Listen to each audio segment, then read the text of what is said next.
Welcome to Passive Aggressive Income. This program may contain strong language. The content may not be suitable for audiences under the age of 17. We understand many of our listeners may not agree with all of our personal viewpoints. We in no way, shape, or form mean to be offensive to anyone. Our show notes will provide all of our source material included for each episode. Now let's get passive aggressive. Hello and welcome back to another episode of the Passive Aggressive Income Podcast. We're your hosts, Lexi and Mims. This week, I'm super excited because Mims is going to be talking all about podcasting. She is going to be talking about how to earn money doing it. She's had a podcast before this one. She runs a few at the same time, so this is definitely up her alley, and I'm excited to learn, and hopefully you guys can too. Thank you for that intro. Let's talk about podcasting. This episode will be focusing on earning passive income doing podcasting. So podcasting does take up a lot of work and energy, but if you set yourself up for success, you can earn passive income, which is really the name of the game, on top of just having fun. So let's talk about branding and just creating your podcast. So you've decided to start a podcast. We want to welcome you to the podcast community. Yay. Welcome. So podcasting is fun, but it takes effort to create and release content. So don't think that it's just going to be a breeze, because it's basically like a side job, wouldn't you say, Lexi? It is for sure. Yeah, I mean it can be considered, I guess, like a hobby, but it really does take a lot of work. And as Mims will be discussing, the consistency is key. Mm-hmm. And that comes with like maintaining a schedule and making sure you're doing all the things each week. So it definitely is like a side hustle. Right. So I'm here to help you set up for your future podcast, or just to provide tips on your current podcast. Your first step is figuring out what you want the concept of your podcast to be about. So let's say you're interested in true crime or politics, entrepreneurship, you do movie or book reviews, interviewing people. The possibilities are endless, and really you can't go wrong as long as you're having fun. So you pick out what your concept is. Next, it's time to name your podcast. So make it original, catchy, and memorable. You don't want to be copying other people's podcast name or being really similar to it, because then when you're typing it in, it kind of gets confusing. And like I said, be original. Think of your own things. Right. If you're going to go with something super generic, that's going to get lost and no one's ever going to be able to find your podcast. So, Very true. And I think that if it has like a pun, or if it's, funny or witty, then people are going to be like, oh, I like that. And then they're going to remember that. So yeah, just make sure that you incorporate something that is memorable. for sure. When I first started podcasting, I knew I wanted to talk about true crime because of my morbid interests. And I knew I wanted to talk about Wisconsin cases specifically because of the little coverage it got. So I had my content that was a little, niche amongst a large population of true crime podcasters. Then I decided that the name had to stand out. And after bouncing ideas back and forth, my co-host and I landed on All Listen to Wisconsin. It's catchy, it's kind of long, but I liked it. It's kind of reminded me of It's Always Sunny in Philadelphia, which now Yes. is a really big hit. So I'm like, fuck it, it's going to be long. I don't care. Yeah, long's not a bad thing. It gives you an idea of what the podcast is about. It speaks Mm-hmm. to the niche of it all being true crime happening in Wisconsin, and it's just super catchy. And it didn't even register in my mind that it's always sunny in Philadelphia, but like I love that. And maybe that's why it has such a good ring to it, because it's just like naturally has that flow. Right. Yeah. I love that you said that, because that just validates what I thought. Yeah. And that goes for this current podcast with Lexi as well. We decided that we had mutual interests and passions that we could talk endlessly about, and decided on taking it to the streets. Hence, passive aggressive income was born.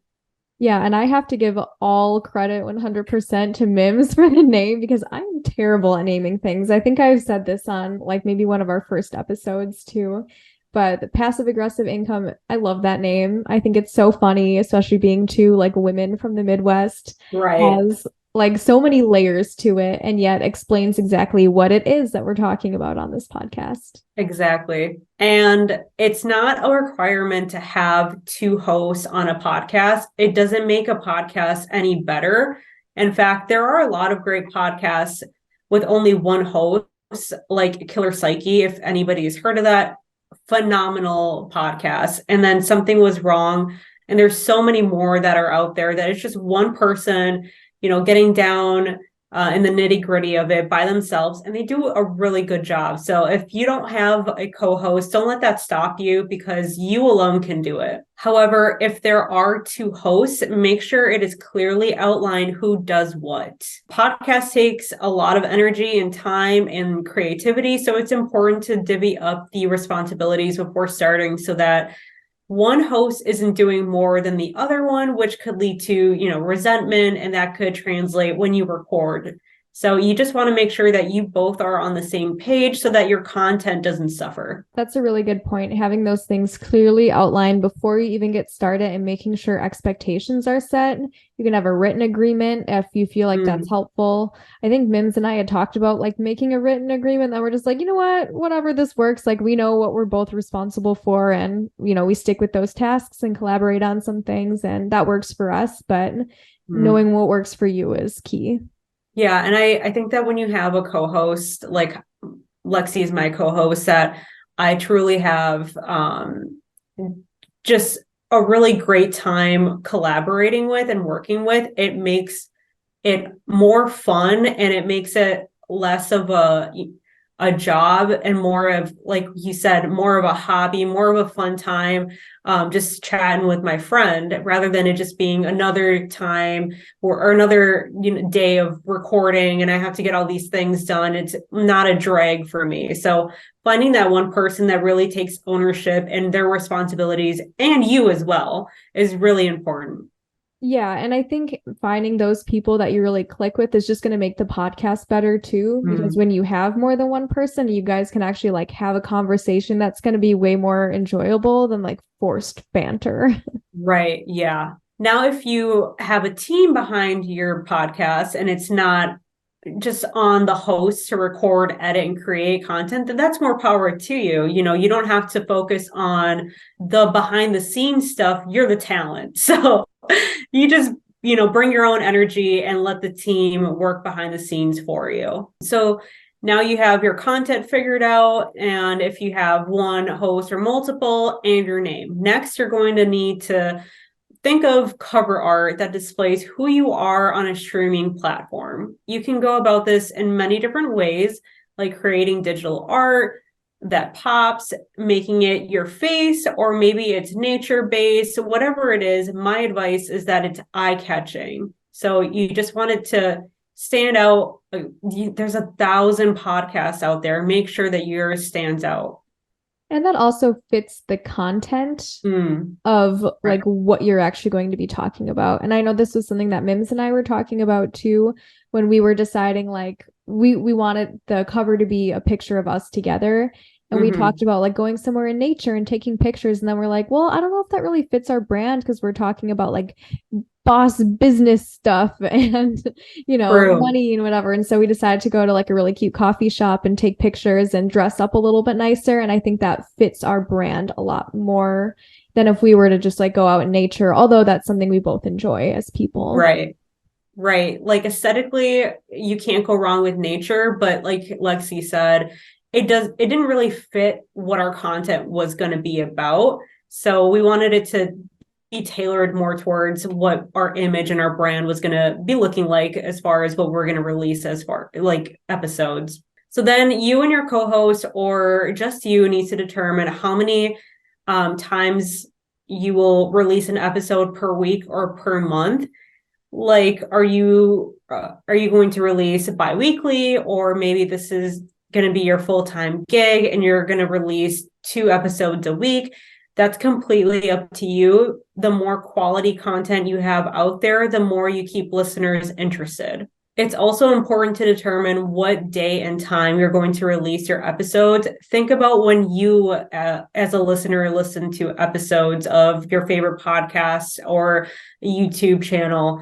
What time do you typically do that? And then make a decision on when it would be best to release your content. So like, for example, for myself, before when I wasn't working remote, I would listen to it on my way to work on Mondays, and that's how I would start my week. And then just after work, driving back home. A lot of people do that. The drive is their time to basically prep for the day and or unwind for the day. And your podcast could be that thing to unwind them. So really be mindful of the time and the day that you're going to release your episodes. Lastly, when thinking about what your podcast brand is, think about the type of music you want for the beginning and end of your podcast. It should represent the type of content you will be talking about. So like for us, we don't want something heavy metal or just really well, I guess it could be because we're passive aggressive. So anything really aggressive could have fit. But I guess for us, you're not really that type of person. So that No. wasn't really the mood for us. But so you want to really encapsulate the mood of your podcasts.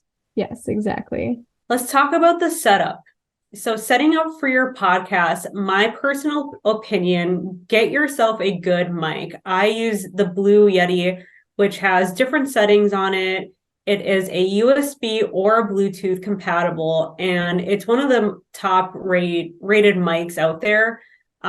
It's not really necessary to go out and buy a brand new mic. The important thing with podcasting is the quality of the sound. So if you bite the bullet and get a great mic to use right off the bat, you will be ahead of, most of podcasters out there, because sometimes you don't initially invest in something that costs a lot of money.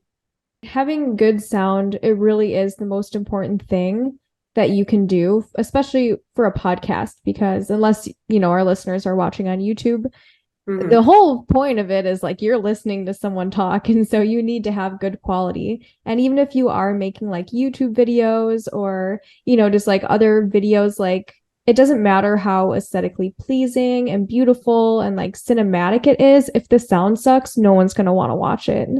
Very true. And like, you shouldn't be hearing other people talk in the background that has nothing to do with your episodes or podcasts. And, dogs barking in the background isn't like the best thing to hear. And it's just supposed to be your content. So make sure that you edit all of that stuff out if you are able to. If what's even better is having your own little room where it's just you in there, being able to record and nothing is interfering. That's the best thing that you can do, because editing all of that stuff out is kind of a pain in the ass. So I also suggest getting 2 monitors for when you podcast, one for your soundboard, or if you're like Lexi and I, we have to meet virtually because we're states apart, have that one on one screen and then your notes on the other. It's just super helpful so that you're not cramming everything onto one screen. Soundproofing and padding your room is also something that helps with the sound quality, especially if you don't have carpet in the room. Your voice will just bounce around the empty room and it will bring down your quality. I've experienced this when I moved into the studio that I had to build in my basement. And it was just so empty in here that I had to, pad the walls, get a whole bunch of rugs in here because it just didn't sound right. So make sure that before you release, do a test. Like Lexi and I used to test like almost all of our episodes until we were like, okay, it sounds good. I think we tested every episode up until like maybe 11 or 12 because we're like, just to make sure, like this is important. Yeah, it's just really important that quality is it's there. Lastly, I believe headphones are optional. I have used them in the past and I'm currently not. I don't think that they are a must, but I do acknowledge that they help you focus on your voice and keeps you in the zone. So let's transition to content. If you are recording with someone else, it's important to coordinate and plan out content ahead of time. It's really not fun scrambling to figure out what to talk about the day before you release your episodes. I like to follow 2 rules of thumb. when it comes to content. It has to be interesting and its delivery has to be clear. Nobody should be left wondering what the episode was about by the end of it. Yeah, I think a good rule of thumb with this is also to sort of like lay out some of your objectives at the beginning of the episode. And as you go through, making sure that those things aren't getting lost in translation. So, halfway through, you can say, so we discussed A, B, and C. Next, we're going to talk about this. And at the end, sort of like wrapping it up. If you've ever had to write an essay in school, it's very similar to that. You have your intro, your body, your conclusion. Right. So like you just segued into my next thing. Writing out your content ahead of time is helpful. I know some people don't like to be scripted, but I think having a structure with bullet points is extremely useful. You have everything, like the skeleton of what you want to touch base on in an episode. And it's not just like, oh, did I forget to add this? Or, oh, frick, I forgot to add that. Like it's just, I don't know why I said frick. we swear on this podcast. Yeah, just say fuck, it's fine. But it's just really helpful that you look over all your notes, make sure that you are doing this not 5 minutes before your episode, and really just making sure that everything sounds okay. You've hit everything that you want to talk about, and that you maybe go over it and make sure that it sounds good when you say it out loud. Yeah, I think this is especially true if you have another person or people that you're doing a podcast with, so they know what to expect. They can plan like, oh, I want to jump in and discuss this if it's a podcast or if it's an episode that they're leading. And then also, I know that it can be really scary as soon as you hit record or your camera's on you. Like my mind just goes blank sometimes. Like it happened like the other week where I'm like, oh man, what I just completely lost my train of thought and I had notes in front of me. And so, having that outline, at least of like these general topics you want to hit will only be beneficial for your podcast and staying organized that way. Right. And I'd also like to talk about banter. I know some listeners love to hear a good side story or a quick conversational detour, but you have to be mindful that not everybody does. It's your podcast. So if you say, I like the banter, I'm going to keep it in, make sure you don't let the negative comments from people get to you if you're going to go that route. You are also going to have to be okay with the fact that not everybody will like your delivery, your banter, or your topic of conversation. But I truly endorse that if you are having fun and enjoying what you do, then say fuck the rest.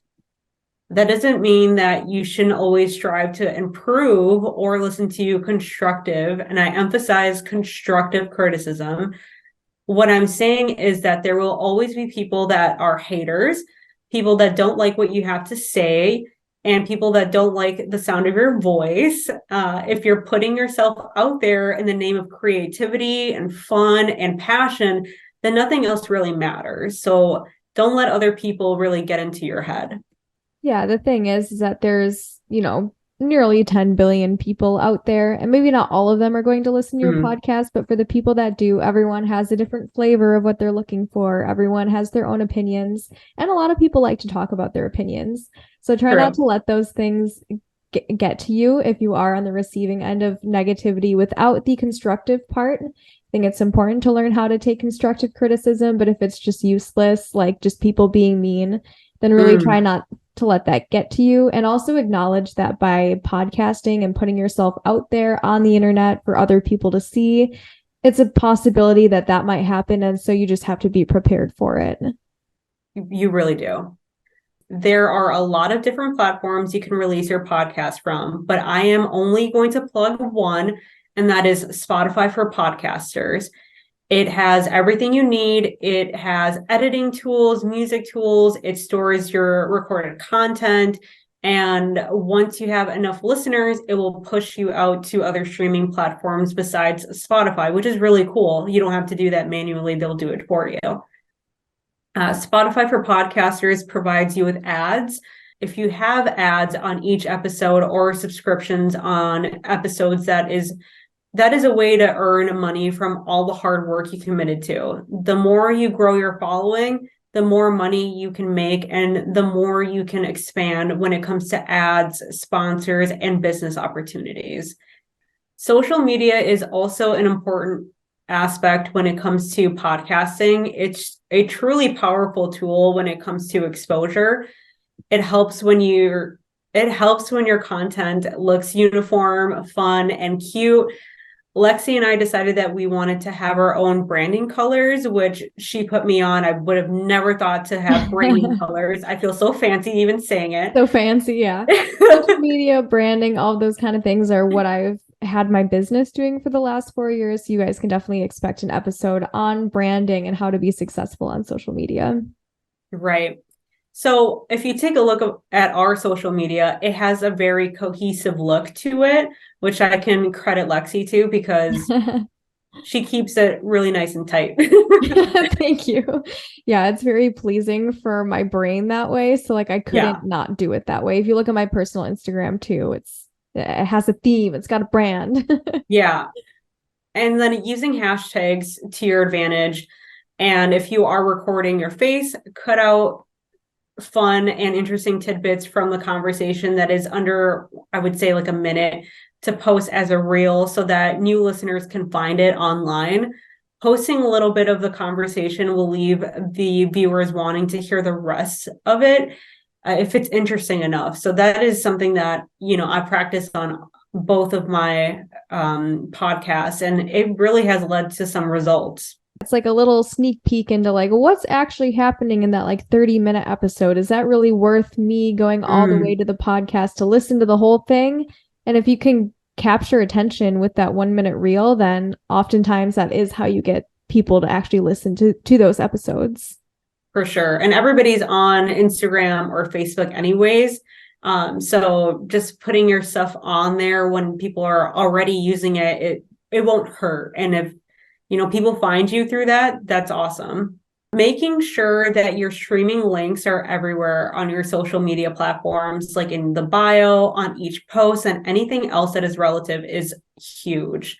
If you have a large following, it may be helpful to create a great looking website that has has all of your links to your episodes, your podcast information, and maybe merchandise if you have it.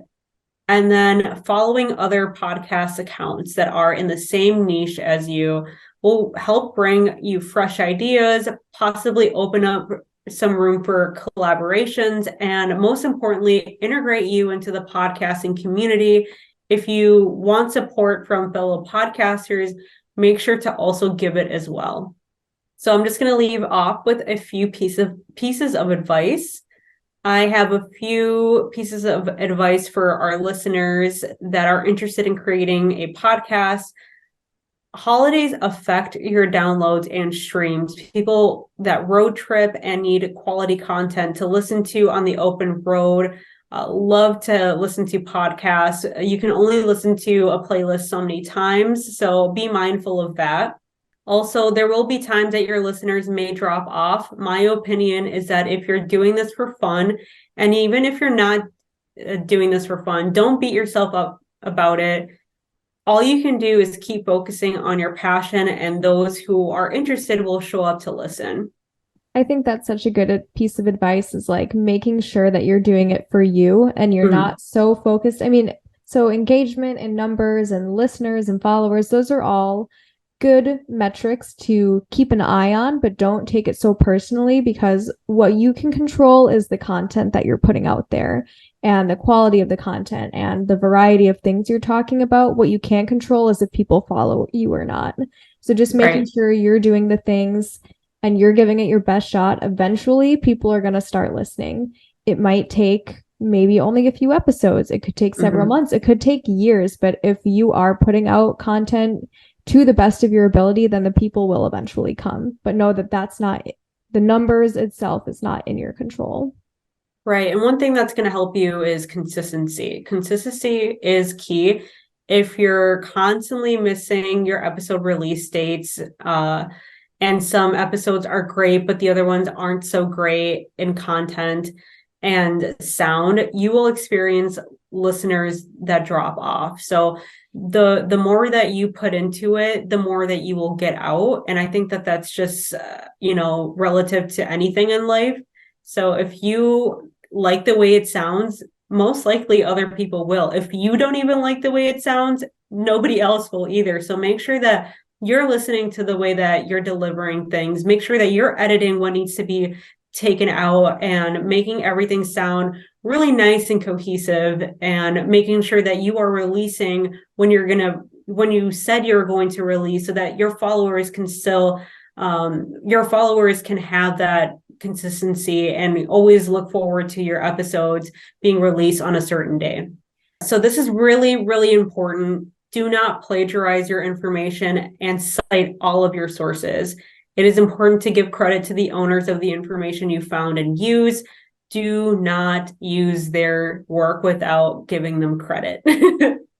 We learned this in high school. Yeah.